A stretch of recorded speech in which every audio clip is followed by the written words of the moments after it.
કેટલાક લોકોને વારંવાર પથરીની તકલીફ થતી રહે છે.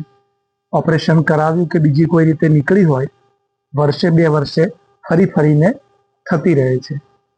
દર્દી કંટાળી જાય છે. કરવું શું? સિમ્પલ અમુક વસ્તુઓ સાચવી લેવાય તો આમાંથી બહાર આવી શકાય છે. પહેલું, કળથી.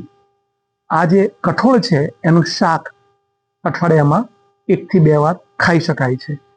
બપોરે જ ખાવાનું આ શાક, જમતી વખતે. રોટલી અને કળથીનું શાક પણ ખાઈ શકાય. અંગ્રેજીમાં એને હોર્સ ગ્રામ કહે છે.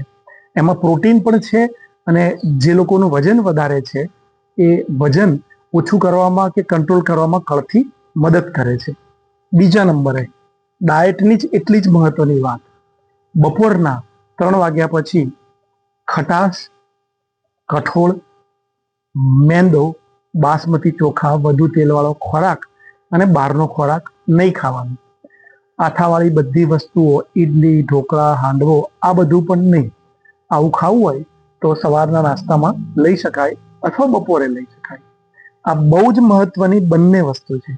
અને ત્રીજા નંબર ઉપર, નાભી એટલે કે ડૂટી સુધી પાણી ભરી અને 5 થી 10 મિનિટ ખાલી પેટે એમાં બેસવાનું. બને તો વીકમાં 3 થી 4 વાર. રજાના દિવસે ખાસ રાત્રે સૂતા પહેલા અથવા સવારે ઉઠીને અહીં સુધી પાણી ભરવાનું, એટલે નાભીથી નીચેનું આખું શરીર પાણીની અંદર રહેશે. ઋતુ પ્રમાણે ઠંડુ કે ગરમ પાણી રાખવાનું.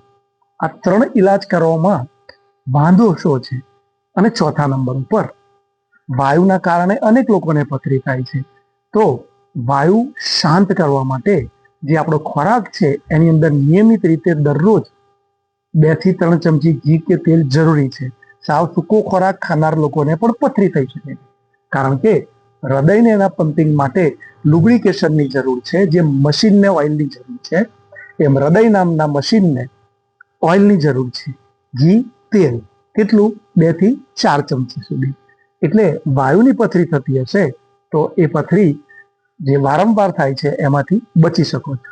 સ્વસ્થ રહો, મસ્ત રહો.